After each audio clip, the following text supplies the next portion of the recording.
अस्सलामुअलैकुम grade 4 how are you all. I hope you all are fine. प्यारे बच्चों, आज हम नर्दबान उर्दू पे काम करेंगे। ये हमारी वर्क बुक है।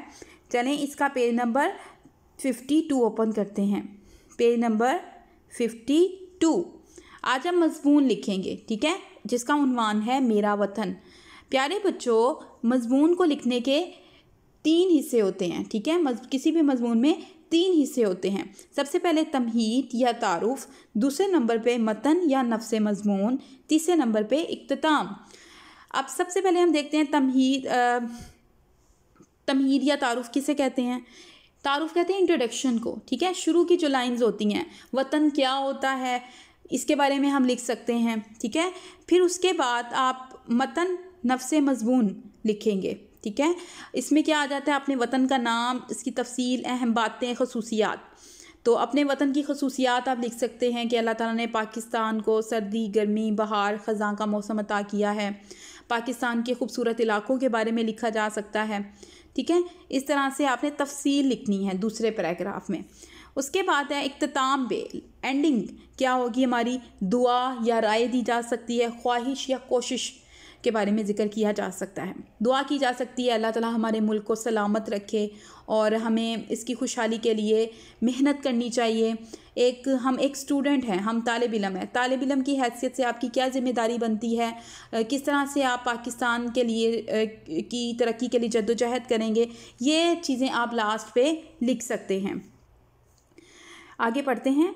आपकी आसानी के लिए कुछ निकात दिए गए हैं, इनकी मदद से मुकम्मल मज़मून लिखिए। तमहीद या तारुफ, जैसे मैंने आपको पहले बताया, इसमें आप क्या लिख सकते हैं, वतन वो जगह होती है जहाँ इंसान पैदा होता है, पलता है, बढ़ता है और वहाँ की सहूलियात से फ़ायदा उठाता है। मतन मेरे प्यारे वतन का नाम इस्लामी जमहूरिया पाकिस्तान है। ये 14 अगस्त को 1947 को कायम हुआ, ठीक है, या बना। तो इस तरह की चीज़ें आप मतन में लिख सकती हैं। और इसके अलावा आप तफसील बता सकते हैं, पाकिस्तान के इतने सूबे हैं, पाकिस्तान में इतने दरिया बहते हैं, पाकिस्तान के दारुल हुकूमत का नाम क्या है, ये खसूसियात आप दूसरे पैराग्राफ में मतन में लिखेंगे। और लास्ट पे आप दुआ करेंगे या इसके बारे में आप अपनी राय दे सकते हैं, ठीक है। जैसे यहाँ पे लिखा है इख्तिताम पे, अल्लाह मेरे वतन को सलामत रखे, मेरा वतन हमेशा कायम रहे, आबाद रहे। इस तरह की लाइंस आप लास्ट पे लिखेंगे, ठीक है। ये मज़मून लिखने के 3 हिस्से हैं। नेक्स्ट पेज पे आते हैं। Page number 53। यहाँ पे आपको लाइंस दी गई हैं और यहाँ पे देखें लिखा हुआ है तमहीद तारुफ।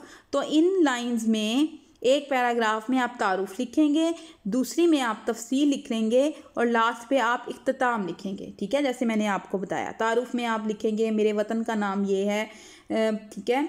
और वतन ऐसी जगह को कहते हैं जहाँ इंसान पैदा होता है।